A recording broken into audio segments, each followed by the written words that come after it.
This is Module 1 reporting. Start. Criminal law is the branch or division of law which defines crime, treats of their nature, and provides for their punishment. Next is the crime.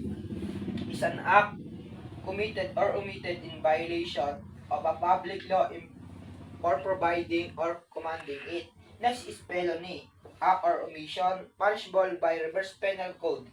Next is offense punishable by special law. Next is three inherent power of the state. Police power. The state has the authority under its police power to define and punishment crime and to lay down the rules of criminal procedure. Next, power of eminent domain is the inherent right of the state to condemn private property to public use upon payment of just compensation.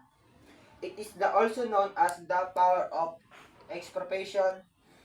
Next is power of taxation is the enforced proportional contribution from person and property life by the state by the virtue of its severate for the support of the government and for the all public needs. Next is the branch of the government. Legislative branch consists of the Senate and a House of Representative power to create law lies in the branch. Next is executive branch composed of the office of the president. The presidential has the power of create presidential decree during martial law. Last is the judicial branch, power to check and balance the constitutional of the law created. And the start. Source of Philippine criminal law. First is reverse penal code. Karamihan sa mga krimen dito ay masama, katulad ng pagpatay, pagnanakaw. Next is special penal laws. Masama lamang dahil pinagbabawal ito ng batas, katulad ng paggamit ng droga at cybercrime. Next is presidential decrees. Penal executive order is ini-issue lamang ito ng presidente during martial law. Characteristic of the criminal law. First is general. In that criminal law is binding on all person who live or sojourn in Philippine territory, exception to the general application of criminal law. Next is territorial. In that criminal law undertake to the punish crime committed within Philippine territory. Perspective. In that a penal law cannot make an punishable in a manner in which it was not punishable when committed. And the end. Good day everyone. Our module for today is module 3. The elements of felony. Act. For example, isang tao ang nanaksak ng kapwa niya kaya ito ay nasugatan. Omission. Omission ay hindi ginawa ng isang tungkulin na dapat niyang gawin. For example, isang magulang ang hindi pinakain ng kanyang anak kahit may kakayahan siyang gawin ito, kaya ito ay nagkasakit. Culpa. Culpa ay walang intention pero nagkaroon ng krimen dahil sa kawalan ng pag-iingat. Dolo. Dolo ay ginawa ng krimen ng sadya at may intention. Pieces of felony. Formal crime. Formal crime ay isang taong nag-iinsulto at naninira ng puri sa kapwa niya sa public. Material crimes. Material crime, isang tao ang binaril ang biktima at namatay ito. Crime consummated. Isang magnanakaw ang nakapasok sa bahay at gamit at nakatakas ito. Felony by omission. Ang felony by omission ay naganap kapag may legal na obligasyon ng isang tao at kumilos ngunit pinili niyang hindi gawin ito at at nagdulot ito ng pansala o krimen. Crimes requiring isang tao ang sinadyang patayin ang kanyang kaaway gamit ang kutsilyo. So, thank you po.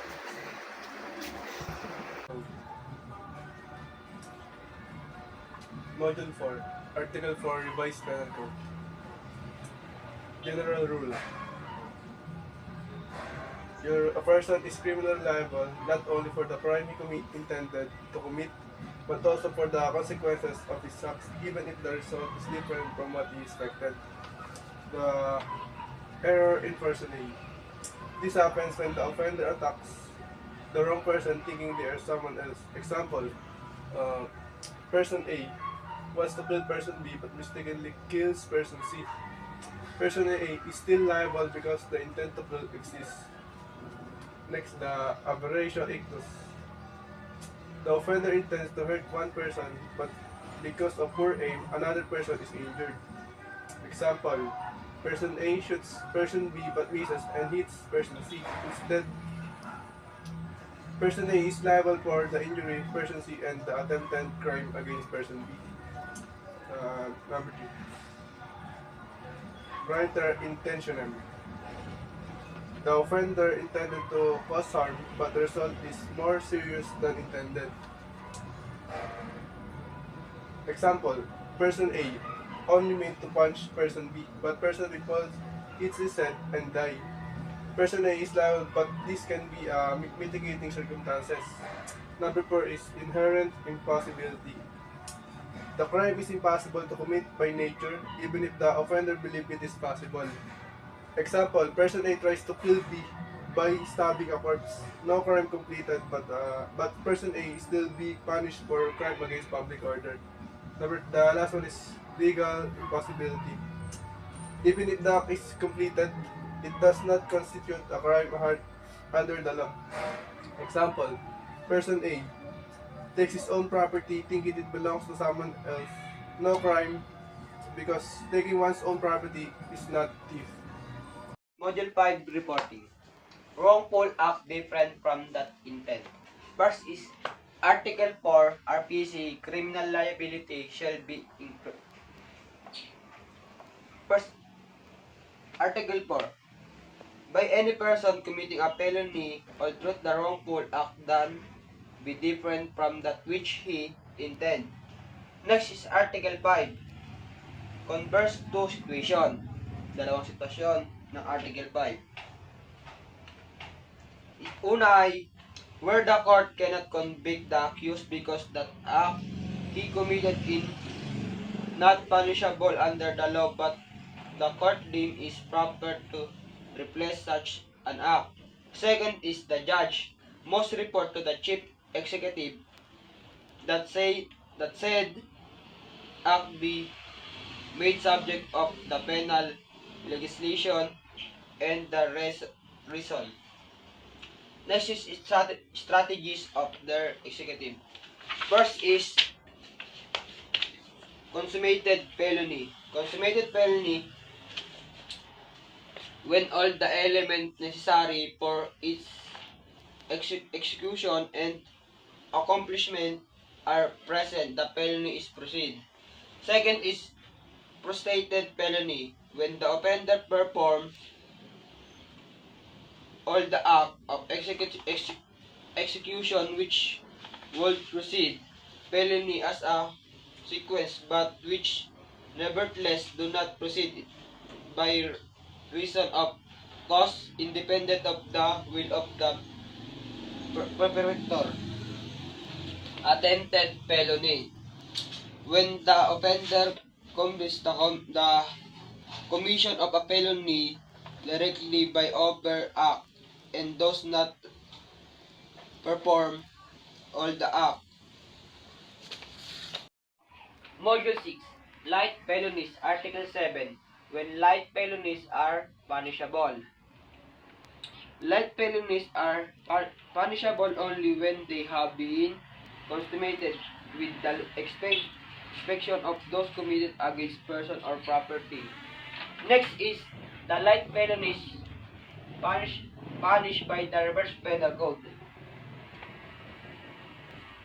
Slight physical injury, Article 266. Theft, Article 309, Part 7 and 8.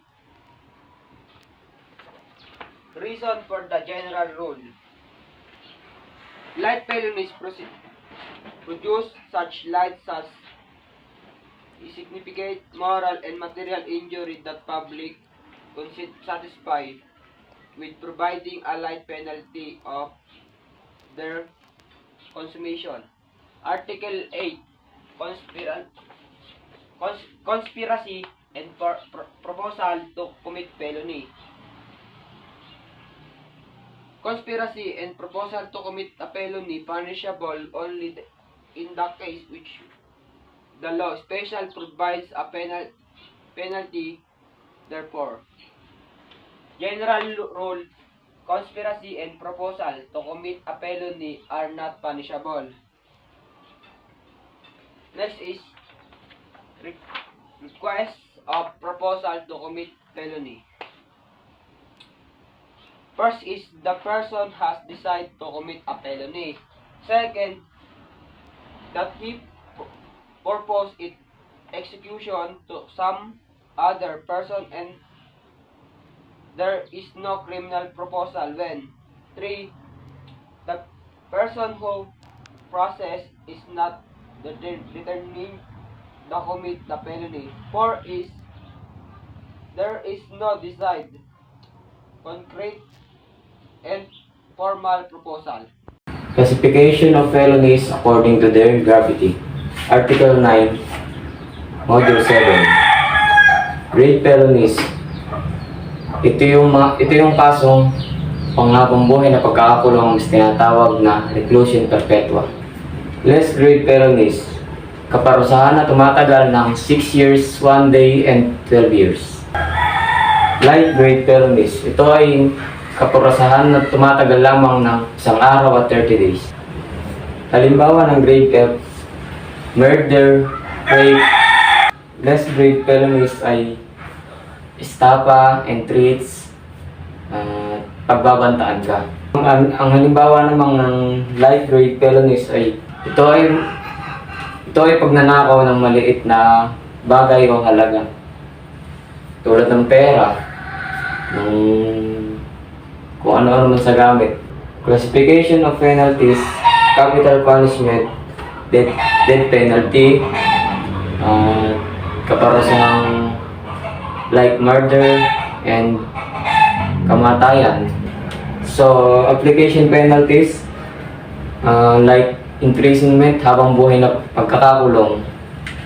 So, correctional penalties, like na hindi mabigat na parusa, yung ano lang, kukorek ka lang sa pagkakamali mo.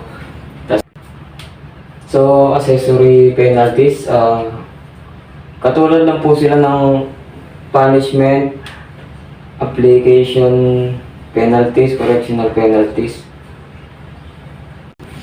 Article 29, when afflictive correctional or light penalties. For example, littering o pagtatapon ng basura sa kung saan na maaari kang magmulta ng 500 to 2,000.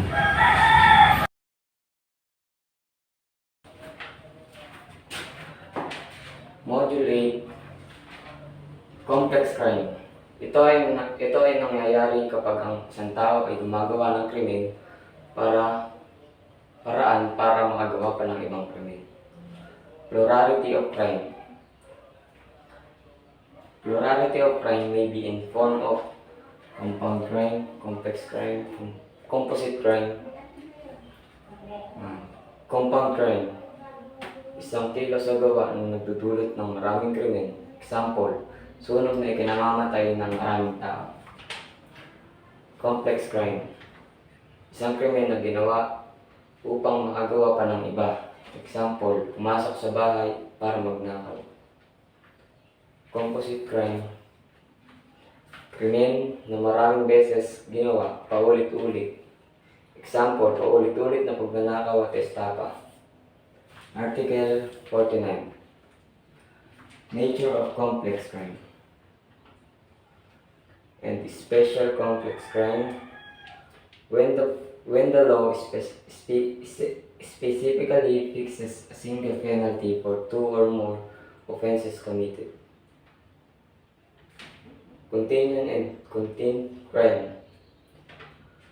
A single core crime consisting of a series of acts but all arising from one criminal resolution. Two kinds of complex crime. Compound crime, delicto compusto. Dalawa o higit pang krimen. Complex crime, proper delicto completo. Completo. Ginawa para makagawa ka ng complex crime proper. Special complex crime. Ang halimbawa nito ay robbery and homicide, robbery and rape.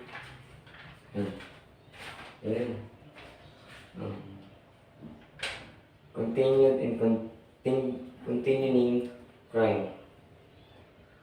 Continuing and crime. Delicto. Maraming beses na krimen.